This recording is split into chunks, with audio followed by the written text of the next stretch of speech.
Bonsoir à tous et à toutes, ici Chocapic pour eGictionnaire et aujourd'hui nous allons voir comment installer un plugin de pop-up sur votre blog WordPress afin d'améliorer la visibilité de vos pages Facebook et Twitter par exemple, ou de mettre ce que vous voulez, par exemple également une publicité pour Gamouillac, ici un site de location de jeux vidéo. Donc ensuite vous pouvez fermer le pop-up et arriver sur votre site tout simplement. Donc nous allons commencer par installer un plugin donc dans extension ajouter qui s'appelle WordPress Super Pop-up. Donc vous cherchez parmi mes extensions, vous prenez le premier plugin, vous faites installer maintenant. Est-ce que vous êtes sûr? Oui.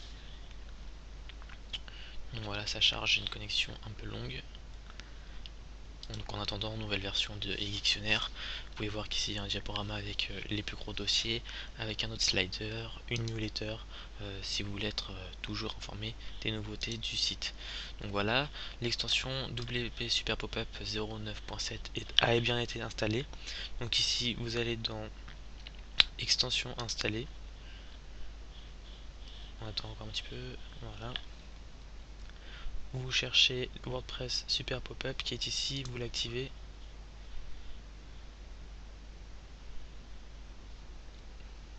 Et ici vous avez une super pop-up qui a été ajoutée. Donc par exemple vous cliquez ici donc pour le régler. Donc ici vous avez statut pop-up enable, c'est pour activer le pop-up. Enable on mobile browser, c'est à dire que si vous voulez que la pub et le plugin s'active sur les téléphones smartphones comme iPhone ou Galaxy S2, voilà. Path inclusion exclusion, donc là c'est si vous voulez exclure des pages par exemple que le pop-up ne s'active pas sur la page d'accueil. Show the pop-up every 30 days, enfin 30. C'est-à-dire que le pop-up s'activera tous les 30 jours, mais pour tous les utilisateurs. For the first free visit, donc pour les 3 premières visites sur votre site. Donc vous pouvez choisir. Je vous conseille de faire pour les 3 premières visites. Moi j'ai mis 1 personnellement. Embed the following URL content. Donc là si vous voulez utiliser un code embed, une URL plutôt.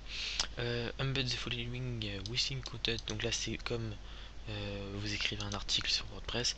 Embed the following plain HTML content, donc là c'est pour mettre un code HTML. Tout d'ailleurs, nous allons aller sur l'administration du dictionnaire.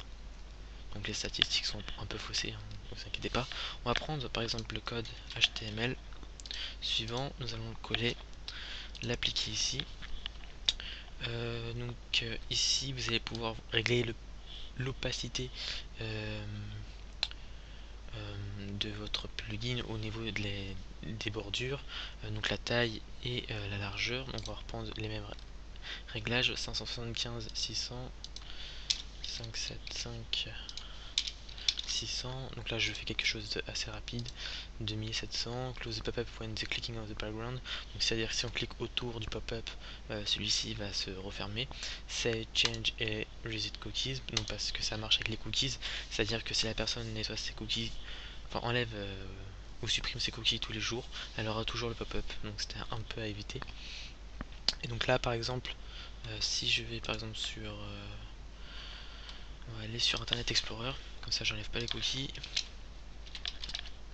Là je tape la barre du site test, donc ActuLol, j'entre. J'ai une connexion de 1 méga, je le rappelle. Donc ici vous avez le test, un des sites que j'ai fait pour League of Legends. Et donc voilà, vous avez le pop-up qui se charge très gentiment. Donc vous voyez l'opacité c'est la bordure noire. Donc là ça se charge encore. D'ailleurs celui-ci ne marche pas sur Internet Explorer, bizarre. Donc on va revenir un peu sur l'extension. L'extension est en anglaise, mais je pense en anglais plutôt, mais je pense que vous pouvez le changer en français. Il y a une version WordPress Super Pop-up Pro, elle ne sert pratiquement à rien, donc je vous la conseille pas. Il existe d'autres types de pop-up, mais celui-là c'est le plus simple et le plus sympa. Donc ça n'a toujours pas chargé. On va regarder un plugin qui l'utilise. Marketing Encom, il me semble que celui-là l'utilise. Je sais plus si c'est ce nom-là. Ouais, non, c'est pas celui-là. Alors je vais chercher. Guide complet. Donc là il y a pas mal de tutos que je prépare et que je ne prépare pas. Non, donc là ça marche pas. Bon, internet déconne. Bon bref, vous avez le plugin. Ah voilà, c'est bon. Fallait simplement appuyer. Donc là vous avez le plugin qui est chargé, donc ça reprend Dictionnaire tout simplement. Si je clique au bord, tout simplement il va se fermer. Voilà, donc c'est quelque chose de très bénéfique pour votre blog. Il ne faut pas le mettre tous les jours ou n'importe quoi. Cela peut nuire à votre image de site, mais ça va permettre de vraiment améliorer et d'avoir un nombre considérable pour un très laps de temps faible d'abonnés. Voilà. J'espère que ce tuto vous aura aidé. Je vous dis à bientôt.